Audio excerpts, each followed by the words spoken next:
today's mini vlog nga ay makikipag-birthdayan nga tayo. Hindi nga tayo pwedeng magpahuli pag ganyang may kainan. Charis. Birthday nga ngayon ng ate ko kaya naman dadayuhin namin yung bahay nila. Palabas na nga kami dyan papuntang kalsada at nauna na nga yung mga pamangkin at anak ko. Dito nga tayo dadaan sa hindi lubak-lubak dun sa sinasabi ko sa inyo. Pero mapapansin nyo ay baha pa din. Umulan kasi kanina bago kami umalis, akala nga namin hindi kami matutuloy dahil nga ang lakas ng ulan. Matagal nga din kami bago makasakay dahil nga hinahanap namin yung back-to-back na tricycle para nga kasya kami dahil nga madami din kami. Inarkila na nga lang din namin tong tricycle na to para nga hindi na kami lilipat pa uli ng tricycle. Dahil nga dalawang sakay bago makapunta dito. Andito na nga kami ngayon sa subdivision at pababa na nga rin kami dyan. Pumasok na nga rin sila sa loob at nagbayad na nga rin sa tricycle. Maya-maya ngayon nagpa-video nga sa akin si Mahal at tinitignan ko nga kung anong ginagawa niya. Pagkakita ko nga ay nagti-TikTok. Oo nga pala, nagba-affiliate nga pala kami sa TikTok. Pwede nyo nga pala kami i-visit ang aming TikTok shop at pwede rin kayo mag-order. Lalagay ko na lang sa comment section ang mga link ng shop. Maya-maya nga pumasok na nga rin ako sa loob dahil nga malolobat na yung cellphone ko. Nag-video nga muna ako dito kay Gusi para nga makita nyo din. Dahil nga pinaglalaruan na naman ni Jelix mapagmahal. Sa mga oras nga iyan ay na-charge ko na nga yung cellphone ko ng 13%. Kinuha ko nga agad tong cellphone ko kahit hindi pa full charge dahil nga gusto kong videohan tong mga handa. At ito nga yung mga pagkain namin for today's video. At bahala na nga muna kayo mag-rave at magtulo-laway dyan. At syempre hindi mawawala yung cake sa handaan at birthday yan. At syempre binidyohan ko na nga rin yung ate kong birthday girl. Nagpapapansin nga din tong si Gusi itong alaga nilang aso na gusto nga rin sumama sa video at picturean. Kaya naman kalong-kalong na at kasama na sa video. Nag-start na nga kami kumain at nauna na nga kami dahil nga mamaya marami pang bisita. Sinandukan ko nga muna yung dalawa kong anak para nga makakain na. Pinapapili ko nga sila kung ano yung gusto nilang kainin. Baka kasi mamaya sandok ako ng sandok ay hindi naman nila kakainin. Sa mga oras ngang iyan ay natatawa ko dahil nga meron akong nagawang teknik na ipinagbabawal. Sauce ko, nahawakan ko nga yung lumpia nang hindi gumagamit ng sandok kundi kamay ko lang. Pagtapos ko nga magsandok ay lumabas na nga rin ako. Nandito nga din yung mga pamangkin ko at anak ko ay nakain na rin. After nga namin kumain dyan ay maya-maya ay nagdatingan na nga rin yung mga ibang bisita. Maya-maya nga ay pumasok na kami sa loob dahil nga magi-start na nga rin kantahan ng happy birthday ang ate ko.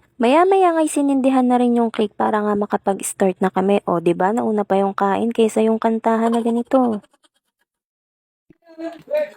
Happy birthday to you. Happy birthday, happy birthday, happy birthday to you.